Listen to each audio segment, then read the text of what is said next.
como dice el saber popular, ¿no? Éramos pocos y parió la abuela. O sea, en una economía global que venía mostrando algunos signos de recuperación, la aparición del coronavirus termina siendo una especie de cisne negro que nadie tenía previsto en el menú, y que aparece realmente en un muy mal momento. A ver, en mi opinión personal, la reacción de los mercados es totalmente desproporcionada respecto de la realidad. Ojalá esto se encauce rápidamente y aparezca una solución, pero digo, claramente el mercado está en modo pánico, y cuando pasa eso, todos los libros que uno tiene que pueden dar pistas de cuál puede ser una salida eventual dejan de tener validez. Y en ese caso, lo único que hay que hacer es esperar a que las cosas se aclaren y lentamente el mercado vuelva a sus fundamentos. Pero bueno, por un lado tenemos, en el caso puntual de los granos, una cosecha brasilera que va avanzando sin muchos problemas, algo de ansiedad que empieza a aparecer en Argentina respecto de la evolución del clima, y la señal muy negativa del aumento de las retenciones, que claramente vuelve a ser una casi que una garantía de un conflicto de largo aliento entre el campo en Argentina y el presidente Fernández. Después, por otro lado, tenemos una economía global que bueno, con esto del coronavirus está empezando a tener un problema, digamos, un frenazo, que bueno, la pregunta no es si va a ser, sino cuánto dura, que le pega a todas las materias primas, menos al oro, que es la única que como refugio al valor termina teniendo una conducta positiva de precios, y como contracara, digamos, de todo ese evento, un fortalecimiento también del dólar, que hace que nuestra moneda local, el peso uruguayo, se deprecie fuertemente, y una situación, digamos, que es el cuento del vaso medio lleno, medio vacío. Es decir, la depreciación del peso, del dólar frente al peso, en el caso del Uruguay, es positiva para el sector exportador porque ayuda al agricultor que tiene ingresos en dólares, pero también agrega una presión inflacionaria en el mediano plazo, que hay que ver cómo se maneja en un contexto donde el Poder Ejecutivo está peleando para tratar de hacerse con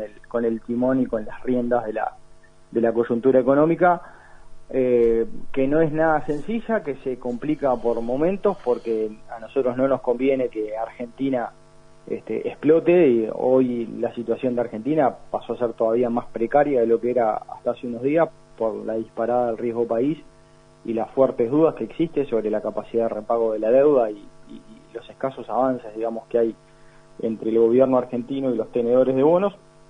Bueno, como ves, es un contexto bastante choto para que los precios de los granos puedan recuperar.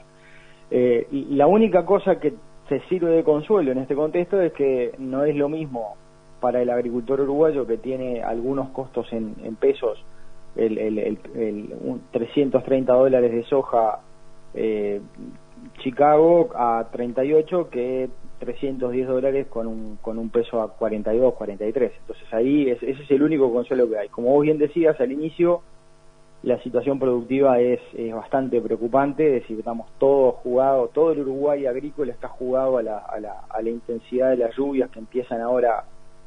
Ojalá los modelos se equivoquen y lo que llueva sea más que lo que dicen los modelos, que es lo mínimo, digamos, como para poder estirar un tiempito más.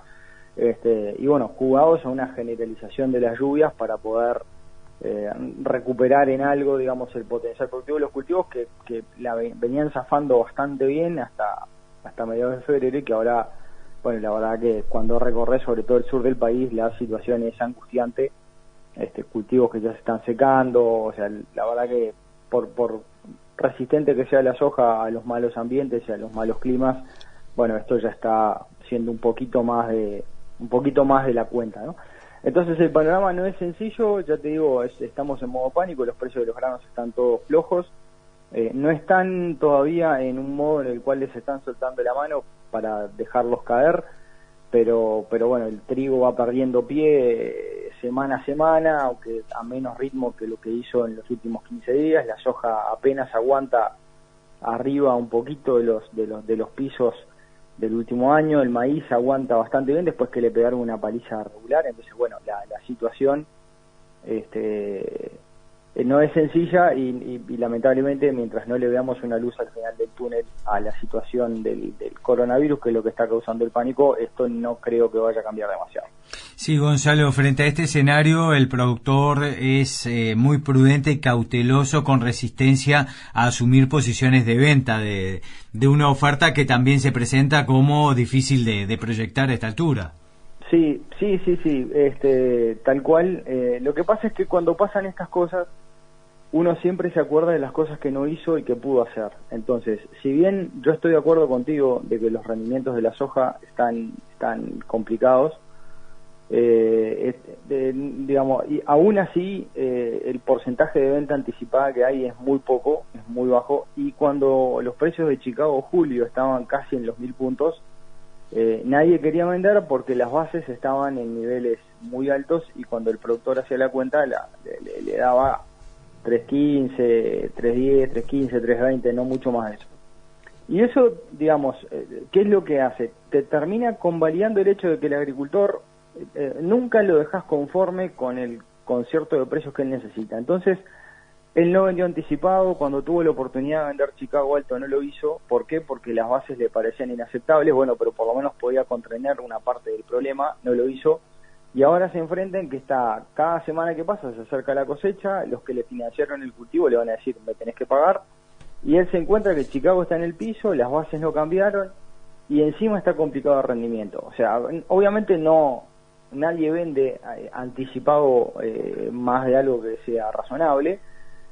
Sin embargo, yo creo que se dejaron pasar oportunidades. Y pasó lo mismo con el trigo diciembre. El trigo diciembre estuvo en niveles realmente muy altos, y por la incertidumbre de no sé qué va a pasar con las malterías, no sé si voy a poder plantar, no sé qué, un montón de gente dejó pasar la oportunidad. Y bueno, y hoy en día estamos, un trigo diciembre 2020 que llegó a estar casi en $220, hoy está abajo de 200, estamos en 190 y algo, que igual es un muy buen precio, pero bueno, vos ahí te das cuenta cómo esa perversión, digamos, del cuento del huevo y la gallina, de no vendo porque no sé si voy a plantar, no sé si voy a poder cosechar, bueno, eso inmoviliza a las personas y en el camino dejas pasar, de repente, no sé, en el caso de la cebada, cómodamente dejaste pasar $60 por hectárea, que no le sobran a nadie, ¿no? O sea, entonces me da la sensación de que seguimos tocando de oído, nadie se pone a estudiar realmente a nivel país, digamos, cuál es la incidencia de los factores que te impiden capitalizar ese potencial de precios. Hay mucho mito, entonces bueno, en la medida que sigamos en el oscurantismo vamos a seguir decidiendo mal, y decidir mal es extender el dolor, ¿no? Decir, bueno, ¿a qué nos lleva esto? Bueno, que malos negocios quiere decir más dificultades para la agricultura, para pedirle rentabilidad a cultivos que le expresan en momentos cada vez más chicos, más cortos, y que bueno, eso va a terminar llevándonos a la situación de ajustes de área, sobre todo en verano, ¿no? Que es lo que fue el motor del crecimiento y está cada vez más cuestionado. Gonzalo Gutiérrez, especialista del mercado internacional de granos, gracias por el contacto, buen fin de semana. Un gusto para ti y para la audiencia.